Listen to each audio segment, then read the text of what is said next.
Selamat malam Koko Antoni dari Rumah Taro. Selamat malam. Oke, Koko, sedikit nih Kok, yang sebenarnya perkara ini kasusnya 8 bulan yang lalu, ya kan, kasus pembunuhan ini yang dilakukan lebih tepatnya Indramayu. Itu ada 2 tersangka, Ririn dan Rio, terkait hutang piutang atau menagih uang. Dengan proses itu akhirnya dia membunuh satu keluarga, ibu Ririn. Tidak baca secara prediksi Ririn itu pembunuh yang apa sih? Oke, saya Koko Antoni dari Rumah Tarot. Hari ini akan membuka kartu tarot Rio dan Ririn kasus yang terjadi di Indramayu. Ya, kita lihat secara tarotnya ya. Kita lihat dulu untuk Ririn ya. Ya, Ririn ya. Ririn ini sebenarnya melakukan satu hal di luar dari apa yang dia pikirkan. Ya, jadi kalau dilihat dari tarot di sini, sebenarnya ini Ririn ini tidak berani untuk melakukannya, tapi ada di balik dia, dari badan dia, ini yang membuat dia menjadi nekat. Nah, ini yang terlihat jelas dari tarot. Mereka dalam konteks apa kok abang dia punya sesuatu dalam tubuh dia?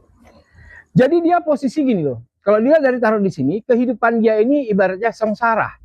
Jadi bagaimana supaya dia bisa mendapatkan satu kejayaan, makanya dia menghalalkan segala macam cara. Nah, jadi ambisi dia dengan kemauan dia terkadang tidak sejalan. Ini yang membuat dia menjadi nekat.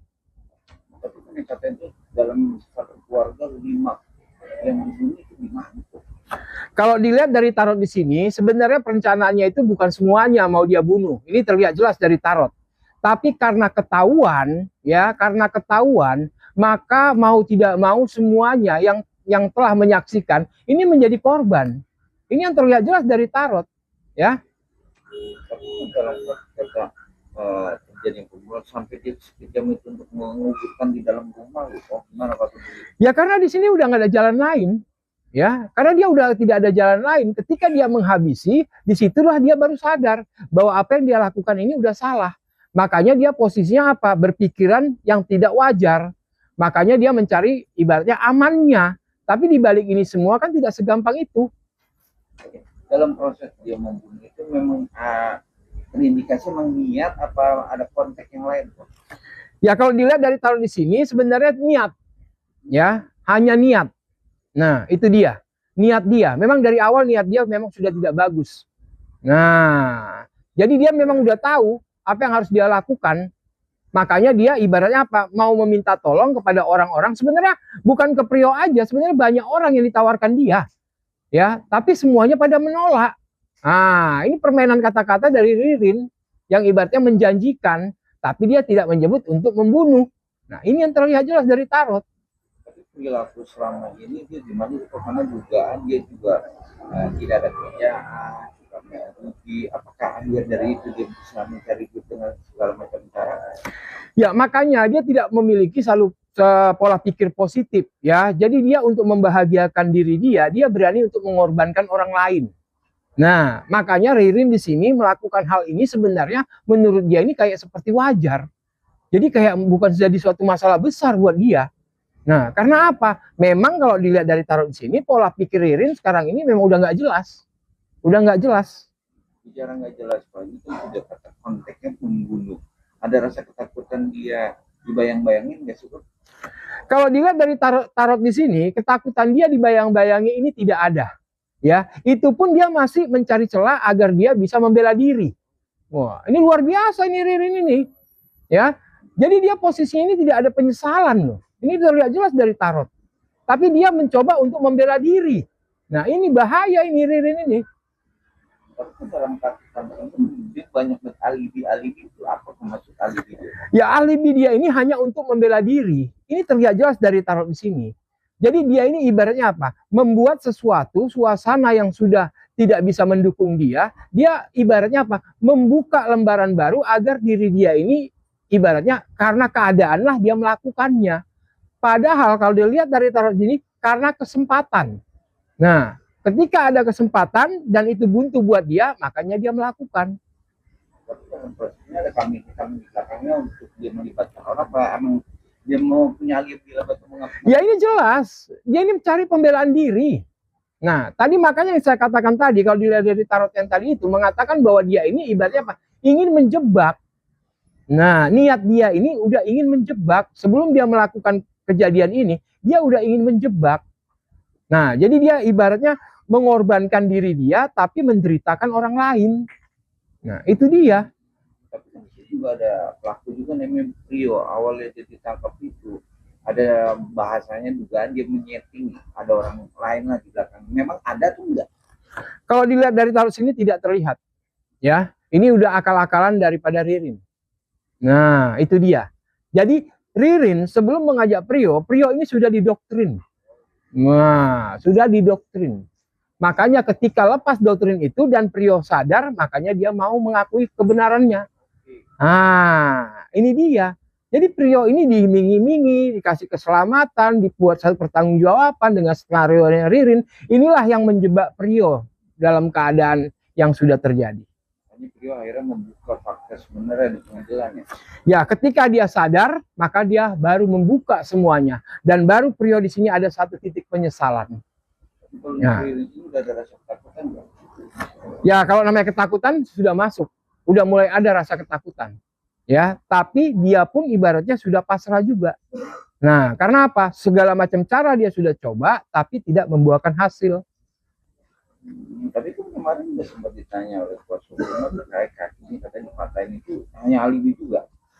Kalau lihat dari taruh di sini, ini hanya alibi. Ya, alibi. Karena apa? Prio pada waktu ditanya-tanya, kalau lihat dari taruh sini, ini jawabannya tidak seperti apa yang diinginkan, tidak seperti apa yang terjadi. Nah, makanya Prio ditanya A, jawabnya B, ditanya B, nanti dia jawabnya A. Karena apa? Karena doktrinan daripada Ririn. Nah, ini dia. Dengan proses sudah di pengadilan, hakim pun, jaksa pun sudah bisa menerka atau menilai dia itu banyak kali alasan lah.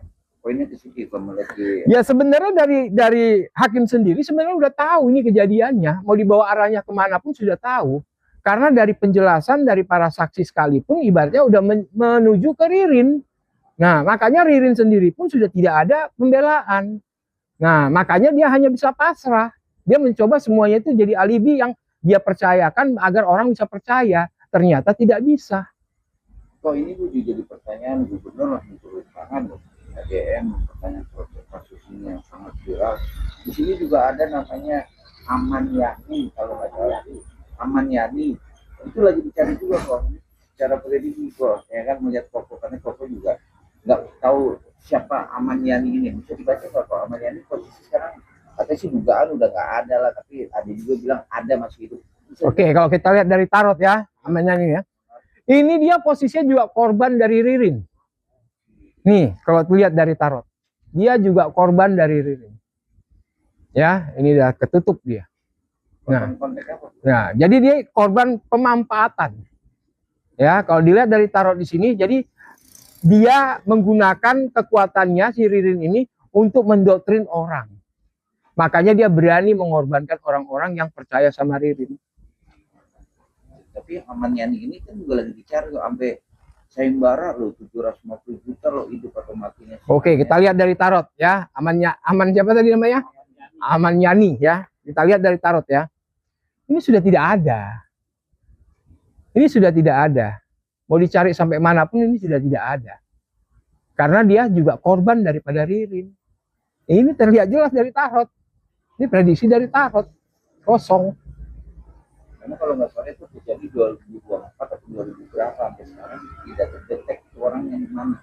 Tapi memang bisa diprediksi. Ya karena dia posisi di sini terlihat dari tarot di sini, dia juga korban. Dia juga korban. Korban yang sudah tidak ada, tapi dibuat satu ulangan kata-kata oleh Ririn agar dia ada. Nah ini dia, ini hati-hati, ini tipu daya dari Ririn juga ini. Ini hati-hati. Oh, melihat dari prediksi beda dengan psikiater, melihat perilaku orang yang sangat cerdas dan cerdas lah. Karena dia punya karakter psikopat. Bisa diprediksi juga memang karakternya yang jemaat bukan seperti. Jadi Ririn ini kalau dia taruh di sini, ini memang udah sifat. Ya, sifat. Jadi dia ini mencari kebahagiaan tapi dengan mengorbankan orang lain. Ya, jadi sebenarnya Ririn ini kasusnya bukan masalah pembunuhan ini, sebelumnya juga banyak ini kasusnya. Ya, tapi tidak didengar publik. Ini banyak korban-korban dia ini banyak sebenarnya. Bukan ini aja, bukan. Ya, karena memang Ririn di sini punya pola pikir ini di bawah alam sadar dia. Apapun yang dilakukan dia itu merasa dia ini benar. Nah, makanya sudah tidak ada lagi pola pikir yang baik. Ini hati-hati nih. Ya, orang-orang yang juga ibaratnya dekat sama Ririn juga hati-hati nih. Ini imbauan aja dari tarot, hati-hati. Kok bicara korban yang kok prediksi banyak. Korban itu masih berbalik lagi dengan tersangka itu karena ekonomi atau karena apa sih? Karena Ririn memiliki tipu daya untuk menguasai harta orang. Nah, itu dia. Ya, kalau dilihat dari tarot itu terlihat jelas di sini Ririn ingin menguasai. Jadi nggak bisa kita ibaratnya membanggakan diri di depan Ririn. Yang ada bukan dipuji sama Ririn, tapi Ririn berpikir bagaimana saya mengambil apa yang kamu punya. Ini terlihat jelas dari tarot. Jadi intinya prediksi korbannya banyak ya, cuman nggak terungkap. Ini banyak, korbannya banyak, ya, karena ancaman-ancaman Ririn ini. Jadi maka korban-korban ini menganggap bahwa Ririn ini adalah orang yang stres. Intinya seperti itu. Kita galak sama dia, dia lebih jauh lebih galak. Ini.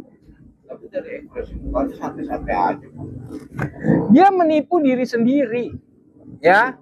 Ketika dia posisinya sekarang udah terkena dengan kasus seperti ini, mau nggak mau, dia nggak bisa. Tapi sebelum-sebelumnya ini luar biasa. Kalau bahasa kasarnya ini pembunuh berdarah dingin. Nah. Jadi endingnya proses dan dia bisa berat-beratnya apa enggak di Kalau dilihat dari tarot di sini, ya, ini sebenarnya bukan manusia lagi yang menghukum dia, tapi Tuhan yang harus menghukum dia. Saking kejinya Ririn, ini dia. Saking kejinya, manusia aja tidak sanggup untuk menghukum dia, tapi Tuhan yang harus menghukum dia. Tapi kalau hukum negara itu bisa hukuman mati atau hukuman seperti itu? Ini kalau dilihat tarot di sini paling tidak hukuman mati, tapi namanya juga kita punya HAM ya. Nah, ini kadang-kadang sulit. Paling enggak ya hukuman seumur hidup. Karena memang tidak ada peluang lagi. Tapi kan pihak dari kuasa hukumnya menyatakan bahwa masih ada orang lagi atau tersangka lagi di belakang ini. Kalau dilihat dari tarot di sini tidak ada lagi. Tidak ada orang lagi. Ini Ririn yang bermain sendiri. Ini dia. Tapi dilihat dari CCTV ada orang besar datang 2 orang ke dalam itu bukan Ririn. Itu gimana pertemuan apa lagi? Ini semua posisinya, ini semua ini kebetulan dan dikaitkan. Itu dia. Jadi 2 orang ini yang datang pun orang nggak bisa jelaskan karena apa? Korban sudah tidak ada semua. Bagaimana mau menjelaskan siapa yang datang? Bisa aja saudaranya atau biasa aja temannya. Nah, pas sebelum kejadian itu. Menarik kan sebelum kejadian baru tadi saya update. Sebelum kejadian itu memang Ririn jelas-jelas datang ke rumah korban itu dengan santainya. Memang sudah ada kode-kode untuk niatnya itu kok.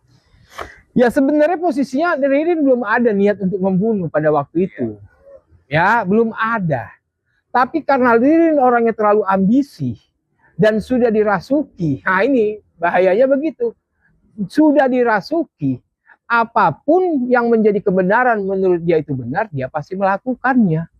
Nah, jadi dia udah nggak menghargai manusia lagi di sini dengan apa yang dia inginkan. Karena apa? Yang sudah-sudah, yang sebelum-sebelumnya ini ibaratnya cuma kata-kata doang.